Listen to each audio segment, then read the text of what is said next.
Om Namo Bhagavate Vasudevaya. Om Namo Bhagavate Vasudevaya. Om, I bow to the Lord Vasudeva. Hello friends, God bless you. I'd like to continue reading from the first chapter of the Bhagavad Gita, stanza 38 and 39, stanzas I should have said. Even if they, see, Arjuna is being brought between the two armies, and he suddenly sees that all these people are a part of his own family. And how can he kill his own family? His grandfathers and sons and all these people. And he says, even if they, blinded by greed for possession, see nothing wrong in killing us, their own relatives, and betraying their own friends, ought not we, who know right from wrong, see the evil involved in annihilating a whole dynasty? Ought not we, for our part, to avoid this great crime? With the disintegration of a family, its ancient traditions are lost. When such a great disaster occurs, the whole family is deprived of any purposeful direction and cannot but succumb to sin.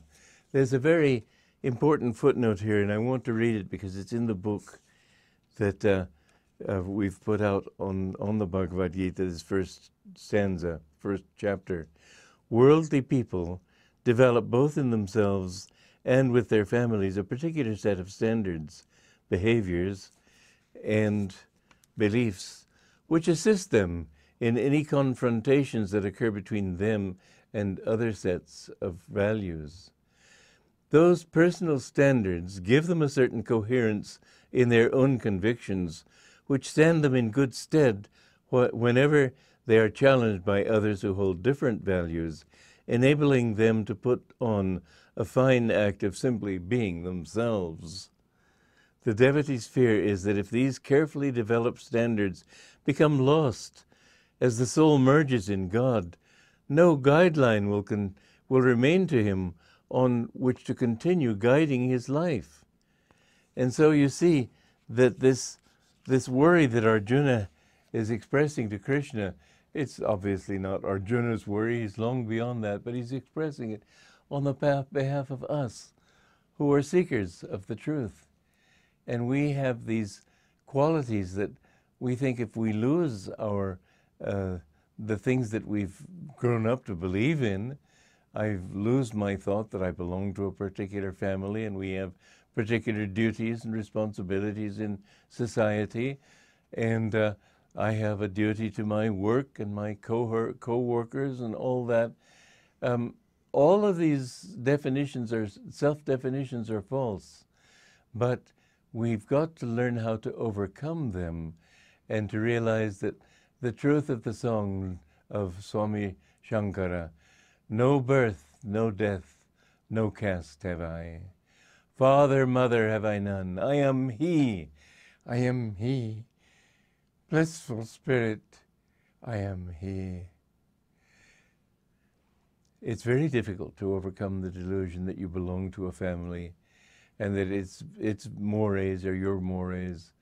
I have a brother who wrote a book which won't be published. I don't think it's more personal, but he speaks about the disappointment that I never even asked my father for his permission to go and become a disciple of Yogananda. Well, I know very well what my father would have said. He would have said, "You're mad." I think everybody has to reach the point where sooner or later he was willing to disappoint his own mother and father, his own family. It's not easy, and blessed are those who don't have to do it, but that willingness must be there. You must be willing to give up everything. I remember this one, he was a young black boy who came to Mount Washington to become a disciple, and Yogananda told him to mix more with me because that good company would help him. But then his mother wanted him home, and he wasn't 18 yet, so he had to go home. But once he turned 18, he came back, and his mother gave her blessings for him to live there. And Yogananda said to him, it's good that you have her permission, but without it would have been good too. With it is still better, but sooner or later you will have to disappoint everyone who tries to take you away from that one goal in life. And so this is the dilemma that Arjuna is facing right now. And he's talking sort of longingly, but what about if my family disintegrates? He's really talking about the family of his own consciousness. If my family of qualities and so on, if I'm no longer an artist, if I'm no longer a clever businessman, if I'm no longer able to get up and sing before a crowd, if I'm no longer able to charm people with my humorous anecdotes and all the things that people think of themselves as being, if I have this, have I got nothing? Am I completely lost? And Krishna later on answers that question, but right now we're still on Arjuna's great dilemma. And it's the dilemma that everybody has to go through sooner or later. Arjuna says, oh, Krishna, with the loss of religion, that is to say the individual and family traditions, the women of the family become corrupt. The devotee's feeling quality, that is to say, may lose its coherence and descend to a chaos and of confusion. From there, intermixture of the varnas, the castes, cannot but be the outcome. And again, there are a couple of footnotes here that are worth reading. In society, too, generally speaking, the impetus for any upliftment of consciousness depends greatly on the women and on feminine influence.